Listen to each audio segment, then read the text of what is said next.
Bienvenue dans cette vidéo sur les ondes sonores. Nous allons parler de l'émission et de la propagation du son. Tout d'abord, il faut savoir que si un son est émis, il y a toujours à l'origine de ce son un phénomène vibratoire. Que ce soit la membrane du haut-parleur ici, qui va vibrer et entraîner le mouvement des molécules du milieu, que ce soit la corde de guitare, la vibration de l'anche, le petit clapet en bois que l'on voit ici sur les instruments avant, et enfin la vibration des cordes vocales quand l'air passe dans le larynx. Donc ces objets vibrent et entraînent en mouvement les molécules du milieu dans lequel va se propager le son. Alors on peut se poser la question de la différence entre le son qu'on entend d'une guitare électrique qui n'est pas branchée et d'une guitare classique. C'est exactement le même phénomène, une corde qui vibre. La différence entre les deux, c'est sur la guitare classique, la présence de la caisse de résonance qui va amplifier le son. Pour la guitare électrique, on amplifie le son grâce à un amplificateur, donc un phénomène électrique.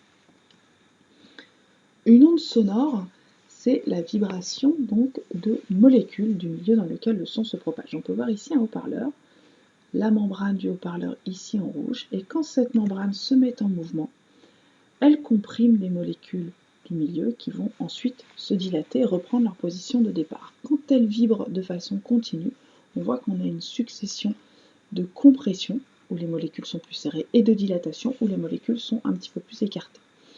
Si on se place maintenant à un point précis, par exemple ici, j'ai une compression, les molécules sont plus resserrées que là. Donc je me place à cet endroit-là et je compte le nombre de compressions qui vont passer devant moi par seconde. Alors, il faut faire preuve d'un petit peu d'imagination. Ce nombre de compressions par seconde va représenter la fréquence du son. Si je compte 10 compressions en une seconde, j'aurai un son de 10 Hz.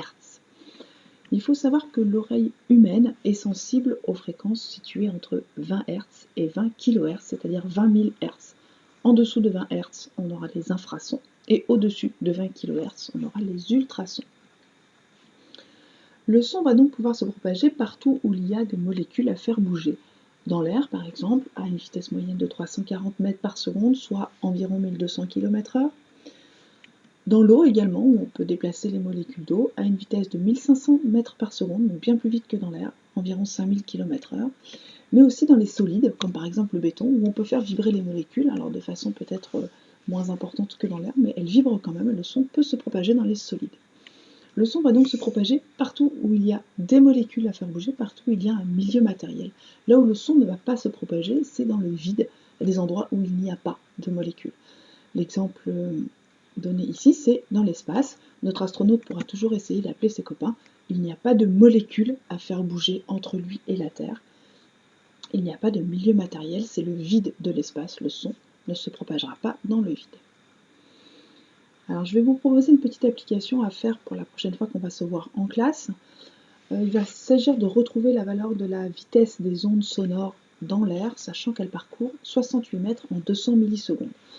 Il faudra ici faire bien attention à la façon dont vous rédigez le calcul, utiliser les expressions littérales, et surtout, on prêtera bien attention aux conversions.